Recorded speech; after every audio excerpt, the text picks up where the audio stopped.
இந்த காணொளி வழியாக காணுகின்ற ஒவ்வொருவருக்கும் நண்பர் சுவிசேஷ ஜபங்களின் சார்பிலே வரவேற்கிறேன், வாழ்த்துகின்றேன்.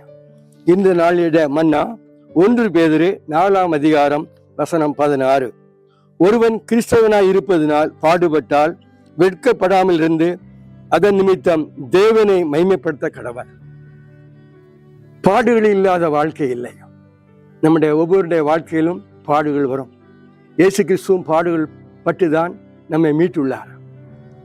என்னுடைய வாழ்க்கையிலே நான் ஒரு கத்தோலிக்க திருச்சபை சார்ந்தவன். என்னுடைய வாழ்வு வயதிலே நான் ஆண்டவரை ஏற்றுக்கொண்டு 5 ஆண்டுகள் கத்தோலிக்க குருமடத்திலே நான் படித்து கொண்டிருந்தேன். வேதத்தை நன்றாக படித்த பின்பு இயேசு கிறிஸ்து ரத்தம் நம் பாவங்களை மன்னிக்கும் என்ற நம்பிக்கையின் வழியாக நான் வெளியே வந்துவிட்டேன். அப்பொழுது ஜெபமாலை செய்து 153 தடவை ஜெபமாலை சொல்லி பார்த்தேன். பேய்கள் ஓடவில்லை. வேதத்தை நன்றாக ஆராய்ந்து இயேசு கிறிஸ்து ரத்தம் சகல பாவங்களை மன்னிக்கும் என்ற விசுவாசத்தின் அடிப்படையில் தேவன் என் பாவத்தை மன்னித்து விட்டார் என்ற நிச்சயத்தின் அடிப்படையிலே நான் இயேசுவை சொந்த இரட்சகராக ஏற்றுக்கொண்டேன். அப்பொழுது எனக்கு பயங்கரமான எதிர்ப்பு. எங்கள் கிராமத்தில், எங்கள் வீட்டில், எங்களுடைய திருச்சபை விட்டு வெளியே போ, நீ ஒரு பெந்தகோஸ்து சபையை சார்ந்து நீ சுவிசேஷத்தை அறிவிக்க தொடங்கிவிட்டார், கத்தோலிக்க திருச்சபை விட்டு மற்ற திருச்சபையில் சென்று நீ பிரசங்கம் பண்ணக்கூடாது என்று ஒரு பயங்கரமான எதிர்ப்பு வந்தது. என்னுடைய அப்பா டீச்சர், ஆனால் அவர்கள் சொன்னார்கள், நீ தாய் திருச்சபை விட்டு வெளியே போய் பிரசங்கம் பண்ணால் உனக்கு சொத்து கிடையாது, இந்த வீட்டை விட்டு வெளியே போக வேண்டும் என்று சொன்னார்கள். அப்பொழுது நான் சுவிசேஷத்தை அறிவிக்க ஆரம்பித்தேன். இயேசு கிறிஸ்து ரத்தம் நம் பாவத்தை மன்னிக்கும் என்று சொல்லி, இயேசு கிறிஸ்து விடுதலை தருகிறார் என்று சொல்லி ஏராளமான பிரதிகளை நான் தயார் செய்து பிரிண்ட் பண்ணி எங்கள் கிராமத்திலும் பக்கத்து கிராமங்களிலும் சுவிசேஷத்தை அறிவிக்க ஆரம்பித்தேன்.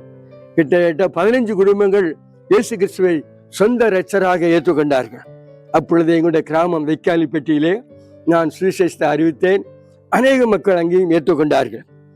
இவ்வாறு சுவிசேஷத்தை அறிவிக்கும் பொழுதும் அங்கிருந்து 5 கிலோமீட்டர் தொலைவில் உள்ள கடையத்திலே அங்குள்ள ஜபகுரு தலைவர் ஞானகன் செல்ராஜ் அண்ணன் அவர் வழியாக தினந்தோறும் காலையில் 5 மணிக்கு பக்கத்து ஆற்றிலே சென்று ஜெபிக்க ஆரம்பித்தேன்.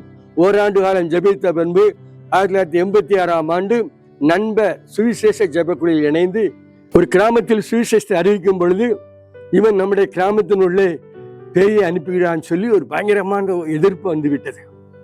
அந்த காலையில் ஹிந்தி பேப்பரில் இவர் ஒரு நம்முடைய கிராமத்திலே மந்திரவாதியின் வழியாக பிசாசை அனுப்பிவிட்டார் என்று சொல்லி அங்கே எனக்கு விரோதமாக அவர்கள் என்ன பேப்பரிலே போட்டு விட்டார்கள். ஆனால் அந்த கிராமத்திலே ஒரு வாலிப பெண்ணுக்கு பேய் பிடித்திருந்தது. அங்கே ஜெபித்தோம். தேவன் அந்த வாலிப பிள்ளைக்கு விடுதலை கொடுத்தார். அதன் வழியாக அநேக மக்கள் இயேசு கிறிஸ்துவை சொந்த இரட்சகராக ஏற்றுக்கொண்டார்கள். பாடுகள் மத்தியிலும் தேவன் நம் ஒவ்வொருவரையும் பலப்படுத்துகிறார். தேவ வசனத்தால் நம்மை திருப்திப்படுத்துகிறார். மோசேயுடைய வாழ்க்கையில் பார்க்கும் பொழுது 25 லட்சத்துக்கு அதிகமான மக்களை நடத்தும் பொழுது பல வகையான முறுமுறுப்புகளை பார்க்கிறோம். அவரை கல்லெறிய வேண்டும் என்று மக்கள் வருகின்ற நிலையை பார்க்கிறோம். அதன் மத்தியிலும் மோசே தேவ சமூகத்தில் பல நாட்கள் உபவாசம் பண்ணி அவர் வெற்றி உள்ள வாழ்க்கையை வாழ கிருபை செய்தார். ஜெபம். அன்புள்ள ஆண்டவரே, இந்த நாளுக்காக நன்றி செலுத்துகிறோம். பாடுகள் உள்ள வாழ்க்கையிலே வெற்றி தருகிற தேவன் நீர் ஜீவனுள்ள தேவனா இருப்பதற்காக நன்றி செலுத்துகிறோம்.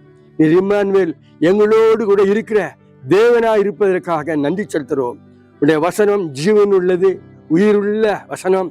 அது எங்களை ஒவ்வொரு நாளும் பரிசுத்த ஆவியின் வழியாக எங்களை பலப்படுத்தவும் பாடுகள் மத்தியிலே ஒரு வெற்றியுள்ள வாழ்க்கை வாழவும் எங்களுக்கு உதவி செய்கிறது. தேவன் தாமே ஒவ்வொருவரையும் ஆசீர்வதிப்பாராக. ஆமென்.